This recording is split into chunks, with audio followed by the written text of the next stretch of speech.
Assalamualaikum warahmatullahi wabarakatuh and a very good evening. My name is Ahmad Umar Abu Bakr bin Zulkarnain and I am from ED229 6C. My name is Nur Hidayati Amira binti C. Azmi and I'm from ED249 6C. My name is Nurul Aina Salwani binti Ahiruddin and I'm from ED249 6C. My name is Muhammad Bismi Hazi and you guys can call me Bismi and I'm from ED249 6C. My name is Nur Bazli bin Muhammad Sazanuddin and I'm from ED249. Okay students, that's it for today's topic about solution of triangles. So do you guys have any question to ask me or anything before we proceed to the next activity? No, teacher. Okay student, I want you to form a group of 3 and solve the questions in the textbook page 255. Self-practice 9.6, question 1 until 3.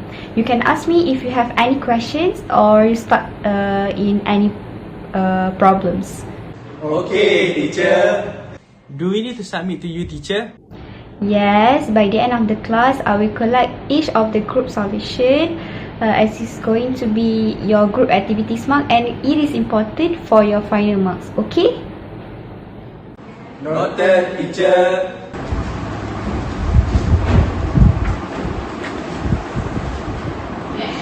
I'm so sleepy today. Hey, Umar, wake up. We need to do this activity. But I don't understand what the teacher taught just now. There's no point in doing the discussion at all. Assalamualaikum and hi guys. As you guys see in the previous video, why does the group work not go so well? But before that, my name is Bismi Hazi and I would like to brief you guys in a bit about small group work. Okay, what is small group work? Okay, small group work is usually made up of 3 or more people and they usually discuss on same problems and move forward to the same goal. Small group work is an important part of social studies inquiry teaching and typically occurs in the experience portion of an inquiry lesson. While working in small groups, students have the opportunity to examine sources, work together to make sense of them, listen to each other and develop their thinking. Through small group work, students have the opportunity to talk, listen and explore the materials of an investigation. In many ways, small group work is the core of inquiry in a small classroom space. Setting up and managing small groups involves designing tasks that give students the opportunity to engage in meaningful content, learning together, thinking carefully about how to form and arrange small groups, giving clear direction and expectation, coaching groups and providing other supports, and highlighting students' strengths as they work. Forming small groups means paying close attention to who is in a small group and articulating why their presence is beneficial. It also means for the teacher noticing students' strengths and coaching them towards the learning goals while supporting students' involvement in inquiry. Setting up and managing small group works involves careful orchestration and strategic decision making. Again, why does the group work not go so well? Hi everyone, my name is Bazli. So today I would like to present about the pitfalls for small group work, or we can say as the challenges when doing small group work. So there are 4 pitfalls for small group work, which are: number 1, segregation in terms of gender, ethnicity and race; number 2, unequal participation; number 3, lack of accomplishment; and the last one is lack of cooperation among the group members. So we will go more deeper for each of these pitfalls for small group work. So let's go. So the first one is segregation in terms of gender, ethnicity and race. We already know that our country is a multiracial country with various ethnic and racial background. So when in a class, the students are not only made up of one gender, ethnicity and race, but are made up of men, women, and also many ethnicities and races. Therefore, It is not strange if segregation occurs when conducting small group work. Among the reasons why this segregation occurs is the result of discomfort when working in the same group. They believe that a person's abilities or capabilities will decline when there are no similarities with each other. As a result, the effect of the small group work objective cannot be achieved because everyone in the group does not trust each other. And also, possibly as a result of the racist sentiments that led to this segregation. Everyone does not want to mix or mingle with each other when there are differences of gender, ethnicity, and race. Everyone assumes that a same and good opinion is from the same gender, ethnicity, and race. But it is wrong and incorrect view because everyone, no matter from different gender, ethnicity, and race, has different opinions. The second one is unequal participations. In social science, unequal participation consists of difference between levels of participation of various groups in certain activities. Common examples include number one, differing levels of participation in democratic electoral politics by social class, race, gender, and etc. Number two, differing levels of participation in online communities as described by Jacob Nielsen. In a small group work, the leader plays a very important role in how to manage the group well or vice versa. The leader should divide the tasks equally among all members of the group. This is to ensure that the tasks assigned are relevant and systematic for everyone. When the leader does not do his job very well, then there will be unequal participation in the group. There are some group members who feel that the task given is too much to complete compared to others. In the words of John C. Maxwell, one leadership determines the ups and downs of everything. He also that the leader who manage micro or who disappears long periods of time can be cause of big problem.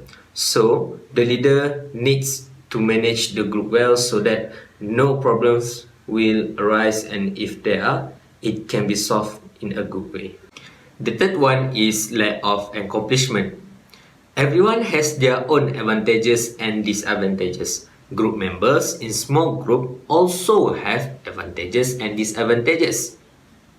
But why do some people believe that the success of this small group work depends on the good academic achievement of the members of the group? This will result in no motivation to complete the task in small group work if some of the group members have poor academic performance. So, I have come up with some effective ways to increase team spirit in group work. So, the first one is effective teamwork requires mutual trust. In a small group work, trust in each other is very important in completing the task. This is because when everyone has trust in each other, they just need to focus on their tasks, on their respective tasks, without having to think about the tasks of the other members. And the second one is a clear objective. Each group members plays a role in reminding each other about the objectives of establishing small group work. Therefore, they will complete the task very well. So the third one is the last one is communication skill. We know that good communication skill is very important in any small group work.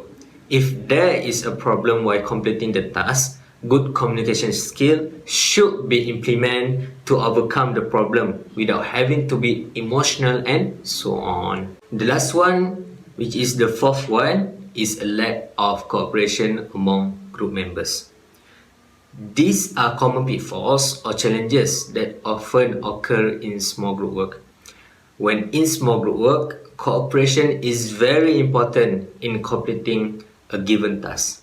Among the factors of lack of cooperation among group members are personal factors and environmental factors. Personal factors occur when some of the group members have personal problems that interfere with them to complete a task. to complete a given task. Personal problems also cause the task given cannot be completed on time. While environmental factors are the result of the insistence of the other group members that cause the people involved to lose focus and unable to complete the assigned task. Therefore, each member of the group must play a role to help each other if there is problem that occurs. The effectiveness group was assessed based on the three criteria, which are achievement focus, contribution of members, and restriction in groups. For the second one, which is the contribution of members, is an important thing in a group. The involvement of all group members can make the group successful in achieving the objectives of the establishment. Buzz, can you focus? We need to send this assessment by the end of our class today. Actually, I don't have the motivation to do it since I don't understand the lesson much. Wait. Actually, there's benefit from this small group work. Do you guys want to know? Let's go. Hello everyone, my name is Wani and I'm going to present to you about the benefits of small group work. There are 7 benefits of small group work, so let us go through one by one. So the first one is enhanced motivation. What is motivation? Motivation is defined as the energy or the force that stimulates a person to act towards the fulfillment of one's desired goal. How does it work? According to CNN 2018, first, ask them. Explain exactly what you need, by when and why. Explaining the bigger picture, let others see how their contribution will matter to make better decisions about how to accomplish tasks. Then involve them. Ask them what it will take for them to get involved. Lastly, trust them. Give them the autonomy to decide how will the work will be done within certain parameters. Give them ownership, but make sure they know that you are available for questions.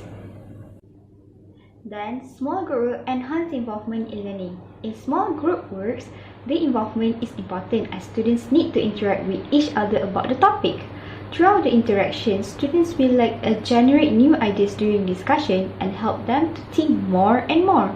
Small group work permits students to share their ideas with other classmates, as not all of them have the same idea. Small group works also help to decrease idle time while waiting for teacher's assistance. Normally, if a teacher asks students to get their work done individually, there will be some students who get stuck and need teachers' help to do the work. That's why small group work helps students as they will help each other if their friend gets stuck to do the work. Therefore, they do not have to wait for teacher's assistant to help them because it will be taking a longer time as the teacher needs to help other students too. Then, group work also help to increase achievement among the students. In small group work, there will always be interaction among students. Unless the students are not actively involved, then the function of group work will be meaningless. The interaction involves student debating, discussing, asking questions, explaining and evaluating the work of others.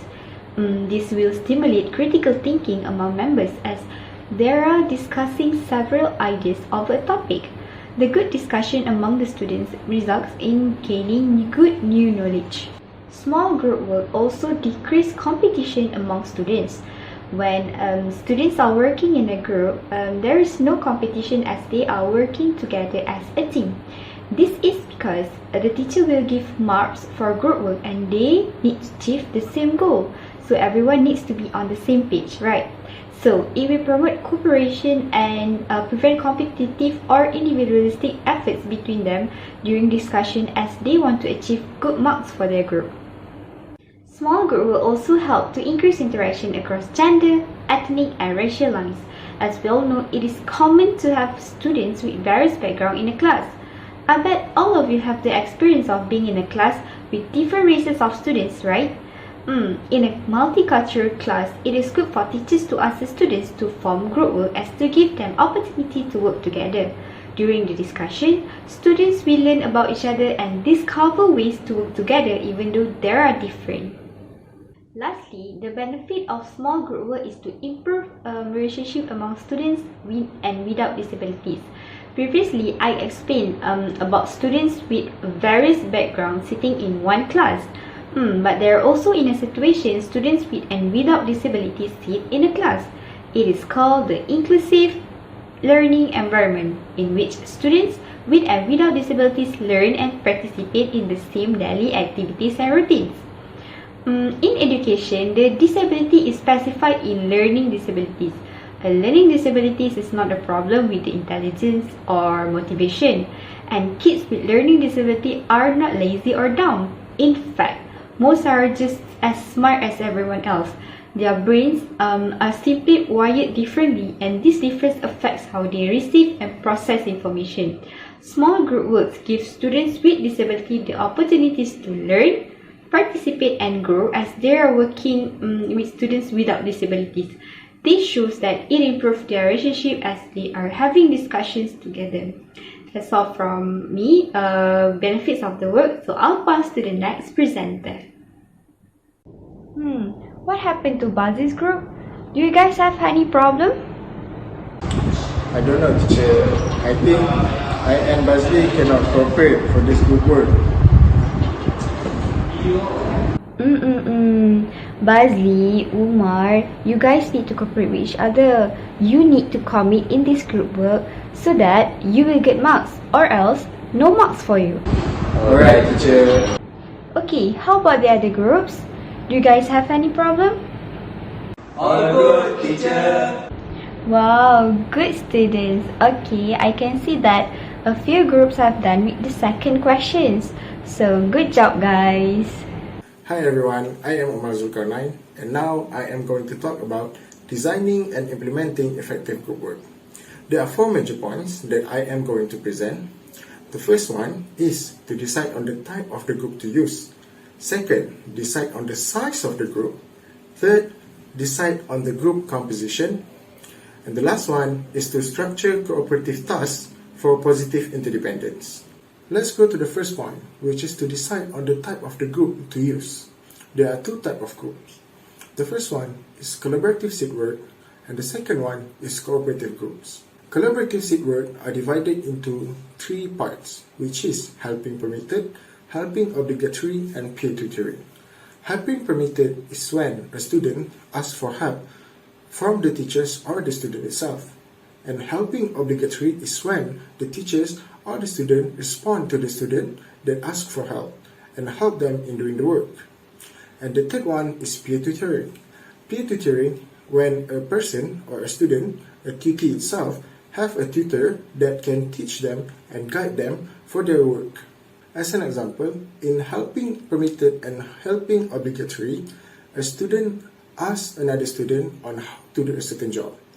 But at the end of the day, each individual or each students do their job on themselves. But for peer tutoring, a student asks a friend or asks a teacher to help him with his work or assignments. And at the end of the day, the students or the teacher itself help the student and explain the student and also encourage the student to finish his job.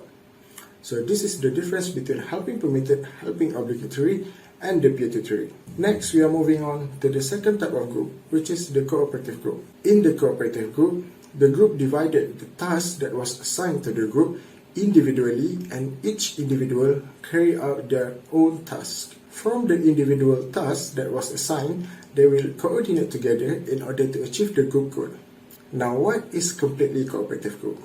Completely cooperative group is when each members of the group have a discussion, sit down together, listen to one another, and also give same efforts in order to carry out a single task. The second point is to decide on the size of the group. In a certain situation, teachers should decide the numbers of individuals that should be in the group depending on the task. Teachers should be aware about the numbers of the student in the class and the appropriate numbers of the student that should be in each group. Teachers need to also consider the management and the social skills of the teachers and the students. Too many large groups will burden the teachers and also will not give an effective group work for the students. But too small numbers of individuals in the group also will not provide ineffective group work of the students. The third point is to decide on the group composition. In order to make the group or in forming the group, teachers need to ensure that there are no bias in deciding individuals of the group. Teachers should respect and value, also look at the gender, race, linguistic background, and the abilities of the student. It is very important for the teacher to consider the students' social skills and personalities in order for the students to work with each other. This is to ensure that the group will be working fine and more comfortable with each other. The last point is to create structured cooperative tasks for positive interdependence. Teachers can create a group goal instead of individual goal for every group members. So the students have to work with each other in order to achieve the group goal instead of focusing on the individual goals.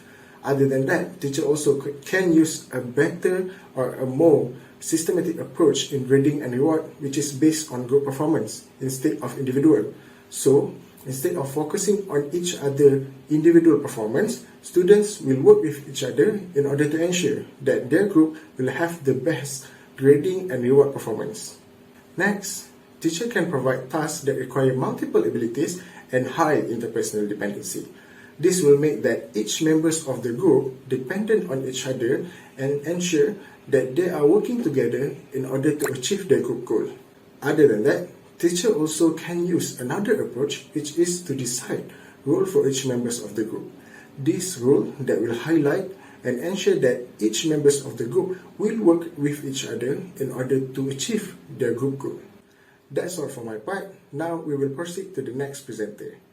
Hello everyone, so I'm going to give you another 4 points of designing and implementing effective group work that Uma explained just now, which are ensure accountability, teach students to cooperate, monitor learning, involvement and cooperative behavior, and think about what to do when a student doesn't want to join a group work.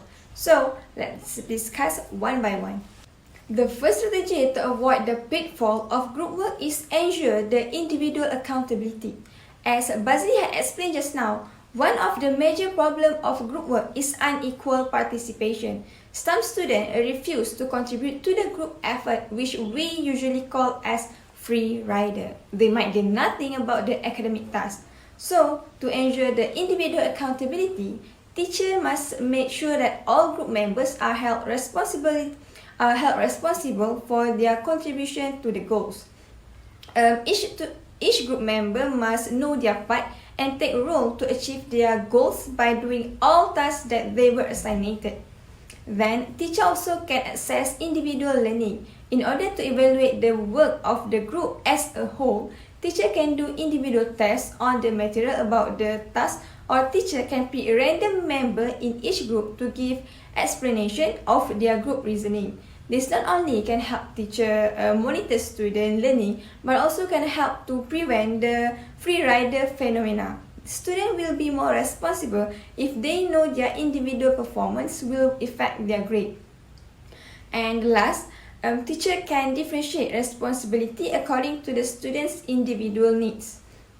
Let's say some students have stronger skill writing than public speaking. Another one maybe have more skill at developing effective PowerPoint compared to research. So they can use their skill inventory list, which will assist a group in assigning tasks that match each member's strength. It's much better for a student doing their tasks within their strength.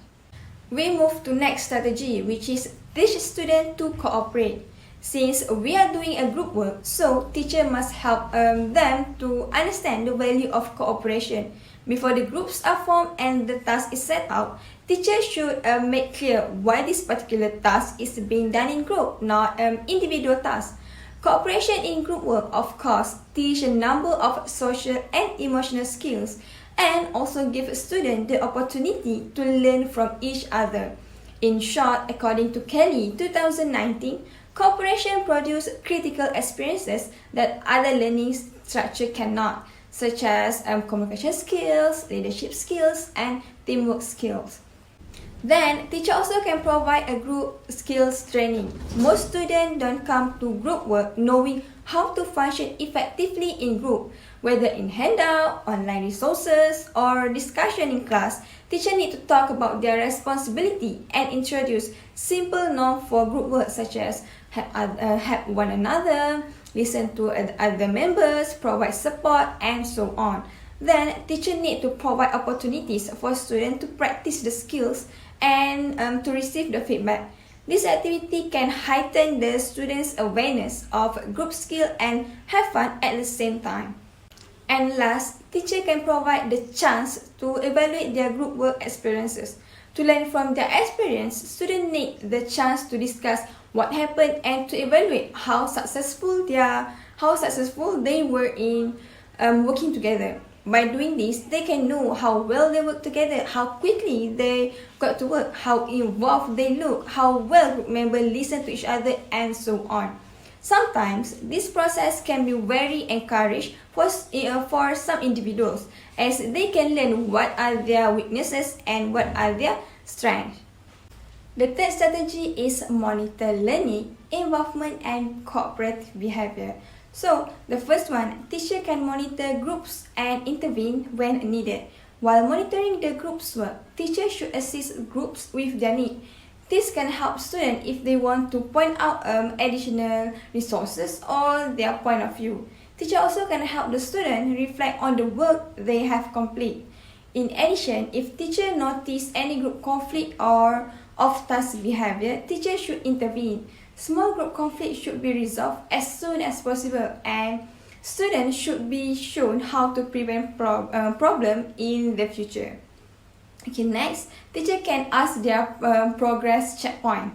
Teacher should monitor students' progress in solving the problem and try to prevent them from getting completely off the track. It is also important to give students the opportunity to receive advice from teacher and share resources and ideas with other group.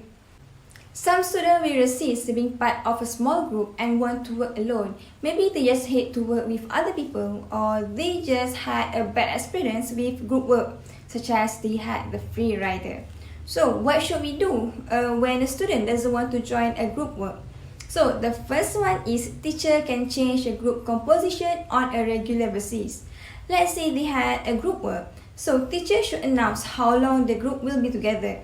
Either it is just 2 hours or just 2 or 3 weeks. If it is only in a short of time, students know the group is temporary, not apply for every single group work, so they may accept and want to join group work since they don't feel stuck with the people they don't particularly like. Next, teacher can emphasize the importance to work with many different types of people. Like I explained just now, teachers should explain the value of cooperation and give them experience on working in group as it will develop their skills. And the last one, teacher can allow students to not involve in group activity if their reasoning is valid and if the activity did not require their participation. There are times students just feel like working alone. Maybe they had a bad day or there is a problem at home. So in this case, forcing them to work in a group seems counterproductive. So it is not good for the student. Now you guys already know and understand about group work, right? Especially to be one of it. We as a future educator need to be aware and well known about this matter, as we need our students to work in groups. It can help the students to be prepared to communicate better and working in a group in the future, either when they are working or further their studies. We also, as an educator, will facing all kind and types of students. We really hope that our presentation today on managing small group work can benefit all of us in the future. I would like to end our presentation with a word. No one can work alone. That's all from us. Thank you. Thank you.